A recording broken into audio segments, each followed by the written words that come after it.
Billy Blue, my knight in shining brindle. Welcome to another episode of A Poet Reads to Write. Today I would like to take part in another BookTube tag.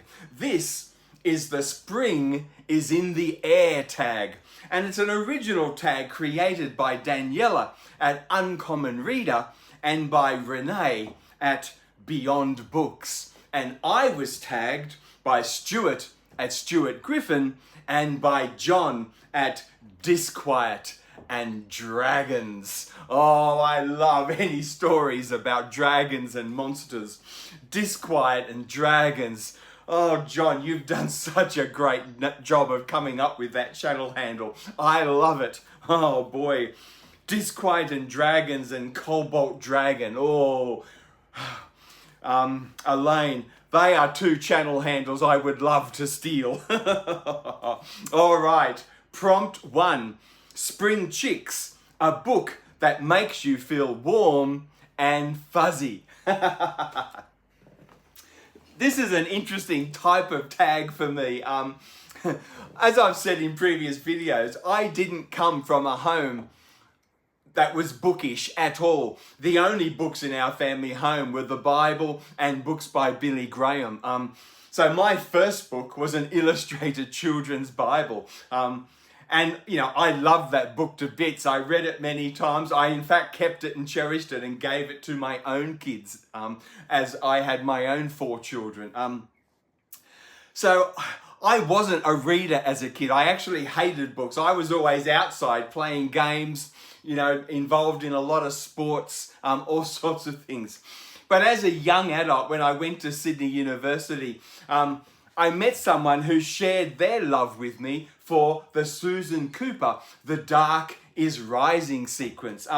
This is a sequence of 5 novels which retells the Arthurian myths and legends into sort of a 1950s Cornwall context.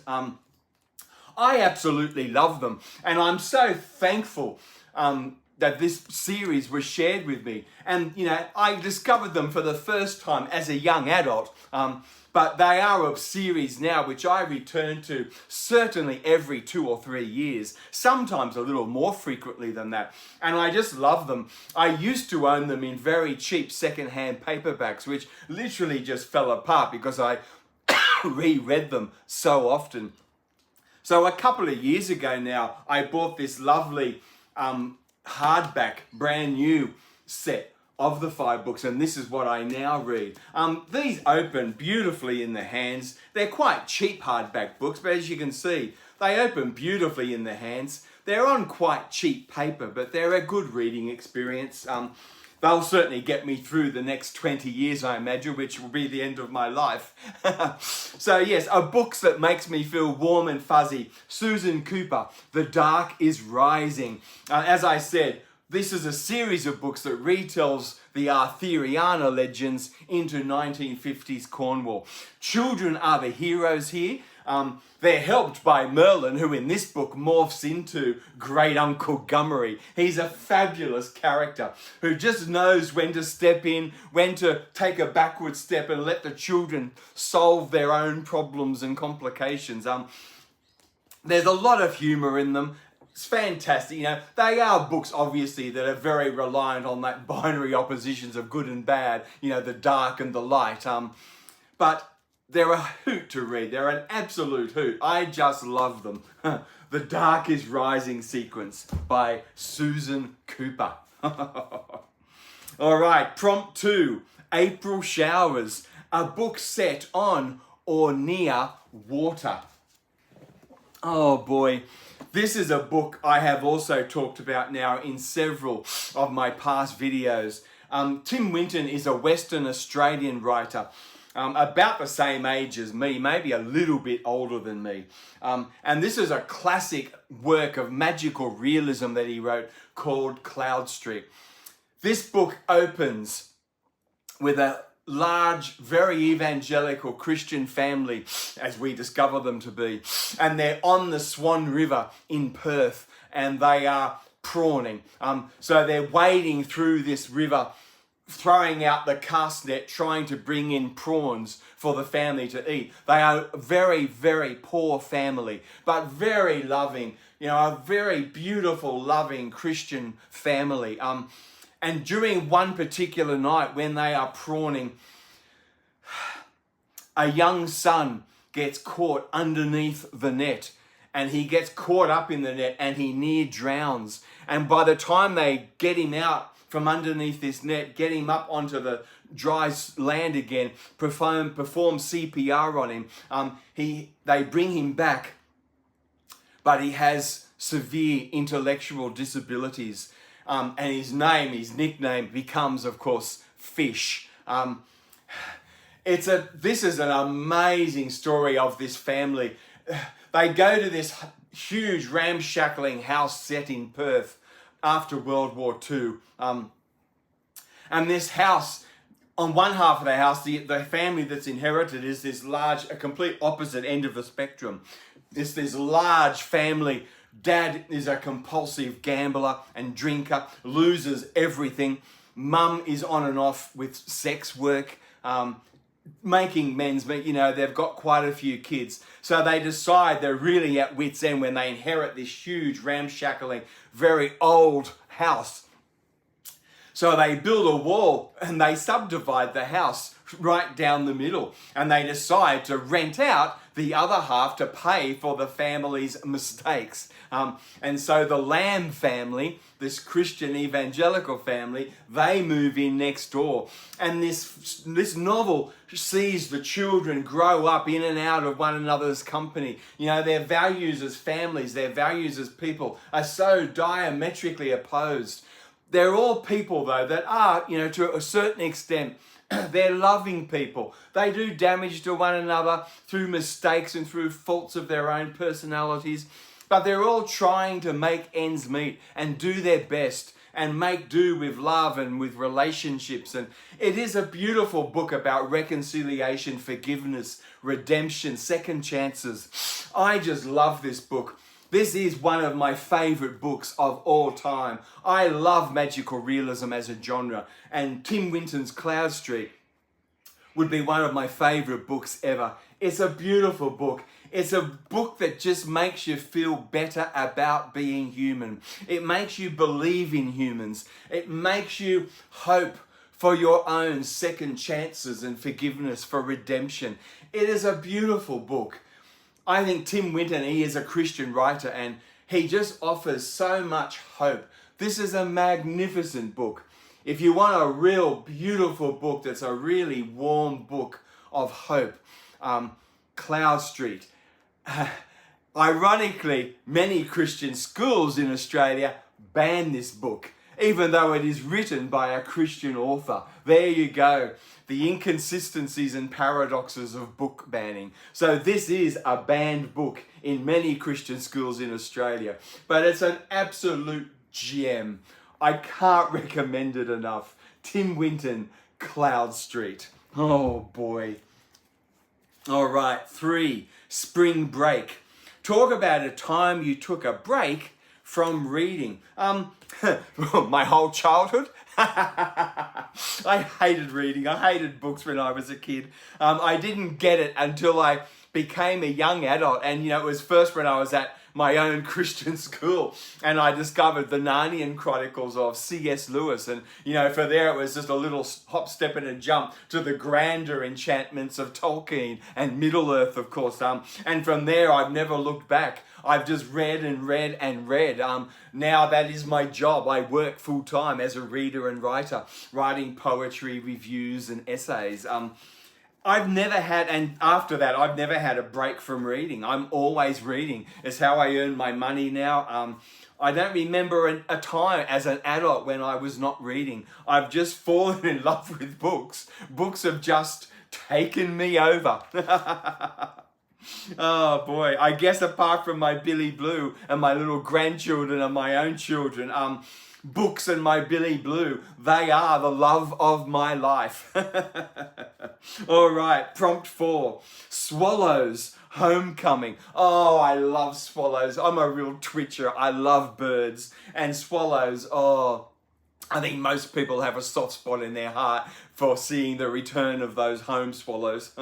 All right, a book or author you always return to for comfort. Well, as I just said, for me, that would have to be Tolkien. I guess books for me, to be honest, really started with C.S. Lewis and the Narnian stories, the Narnian Chronicles. That was the first thing that really just opened up my doors. And, I just couldn't believe the sparks that went off in my head behind my eyes as I turned those pages to find out what was going to happen next. The beginnings of my love affair with books. But, from Narnia, it was only a small jump to Tolkien, and the teachers at my Christian school were more than happy to see me reading The Hobbit and then, of course, The Lord of the Rings. I think we studied The Hobbit maybe in year 8 when I was like 13 or 14. That book just really, it turned me on. I have never been off since.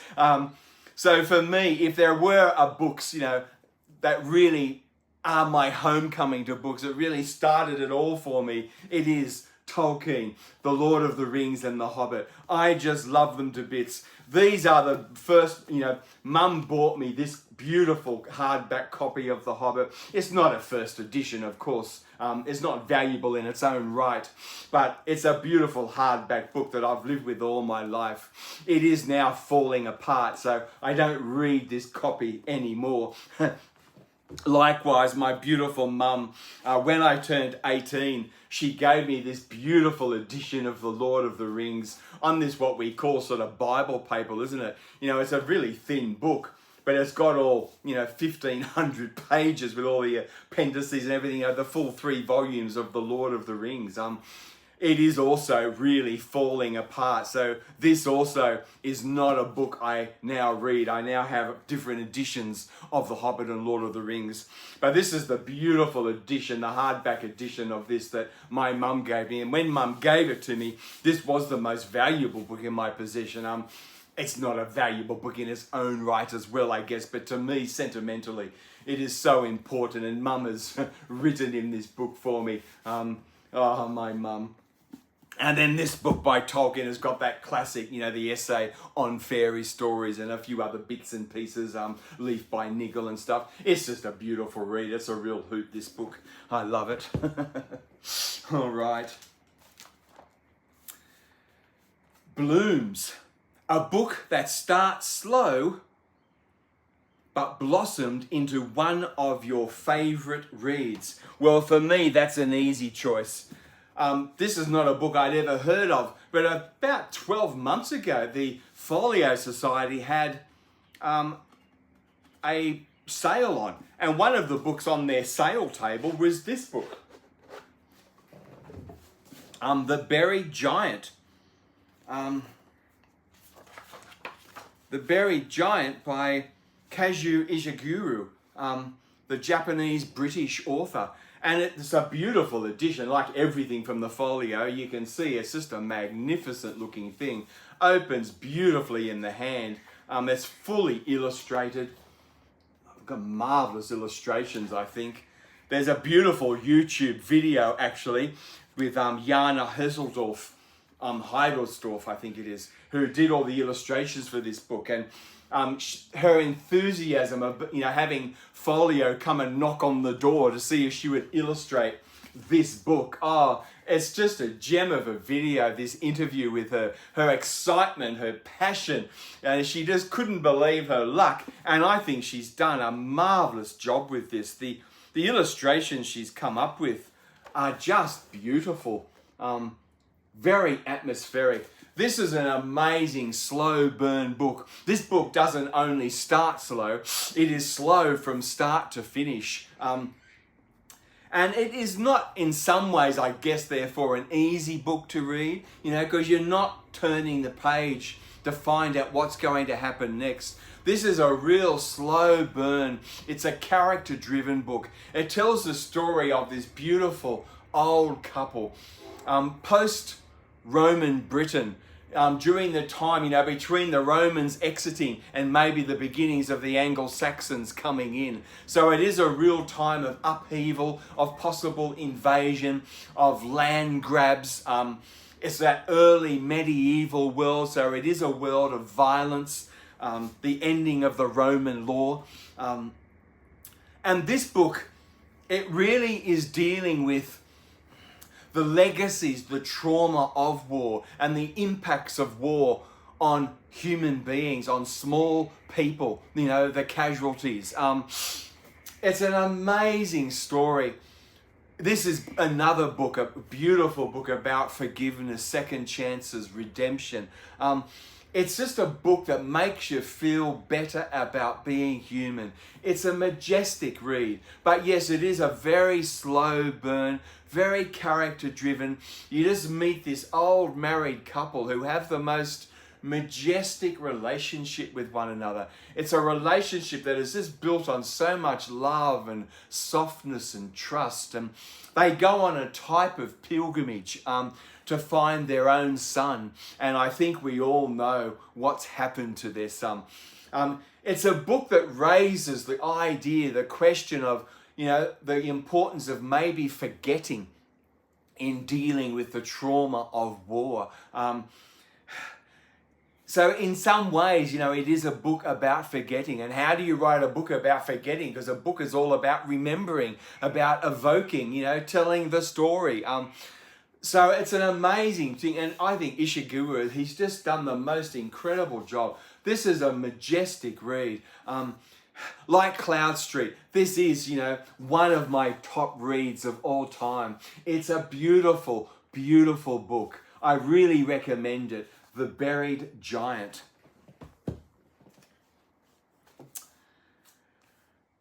All right. Prompt 6. Eggs in a basket.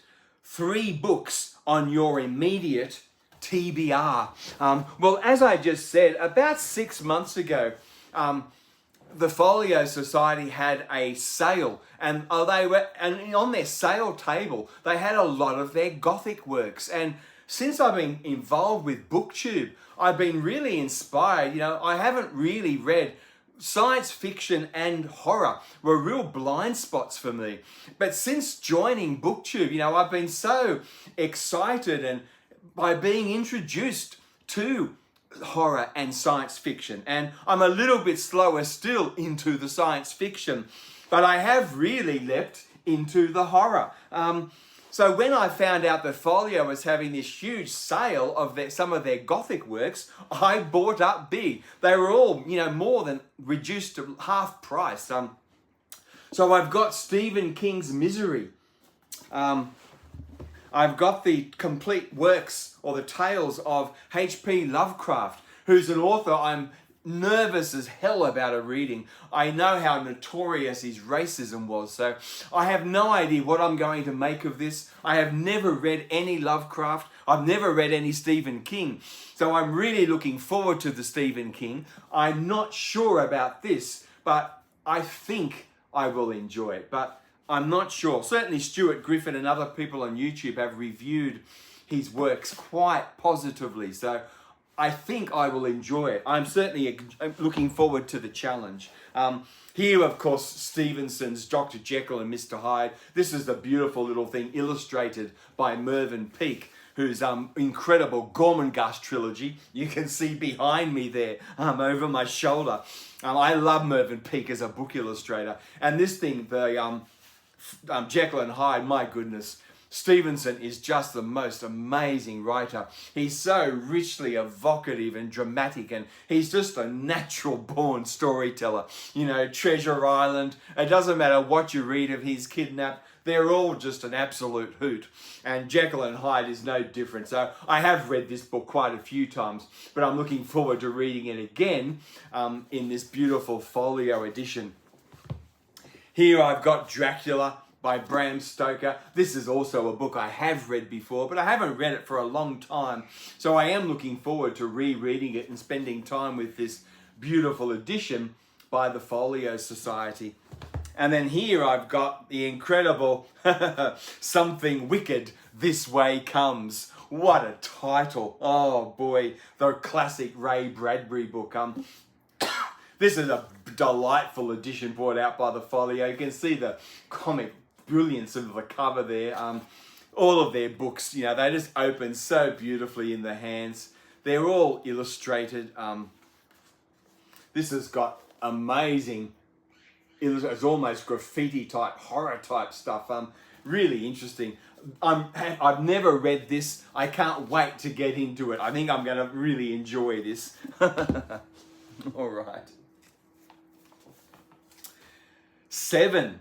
Green Pastures, a classic that never gets old. Okay, well, at the same time, when I bought all of those Gothic things at half price from the Folio Society, they also had these 3 books by the 3 Bronte sisters. Wuthering Heights by Emily, The Tenant of Wildfell Hall by Anne, and Jane Eyre by Charlotte. And so I decided also to buy all 3 of these. I've read all 3 of these books. I've always loved them to bits. So having them in this beautiful folio edition, and you can see they've got beautiful matching type covers. They open beautifully in the hands. These books are just, the experience of living with these is part of it. You can see they're beautifully illustrated, full page colour illustrations. This book, you know, the cover really captures, I think, the real Gothic quality of Jane Eyre. Jane Eyre is often promoted as simply a, you know, quite shallow romance of you like a coming of age tale.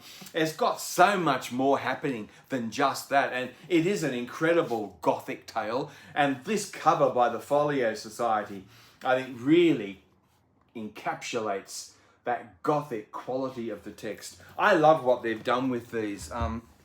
And then you've got the cover for The Tenant of Wildfell Hall, which is, I love Anne. Anne is so underrated as one of the sisters. And then this one, the classic Wuthering Heights.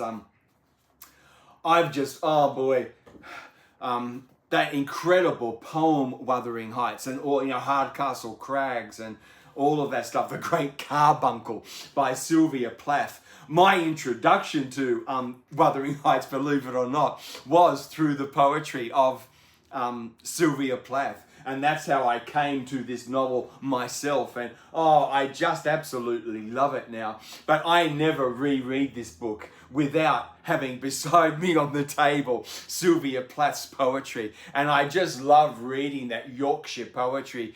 You know, particularly Hardcastle Crags, The Great Carbuncle, and Wuthering Heights by Sylvia Plath. I always read the Plath alongside the Emily novel. I just love it. It's the way to read the whole thing. Oh boy, Sylvia Plath, what a poet.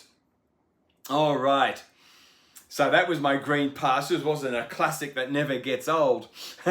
All right, prompt 8, Pollen, a book or author you are allergic to. I'm fairly tolerant. I've never really warmed to science fiction, and I'm slow to horror.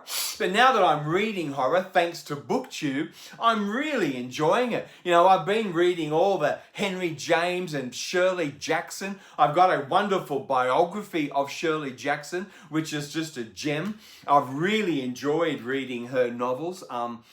And you can see I'm go into all these Gothic things, some of them for a second read, but many of them, like the Ray Bradbury, will be new to me. So I am, fairly new to horror, but I am open to it. Science fiction is a bigger blind spot, I suppose, with me, particularly dystopia. I've never been able to take to dystopia at all.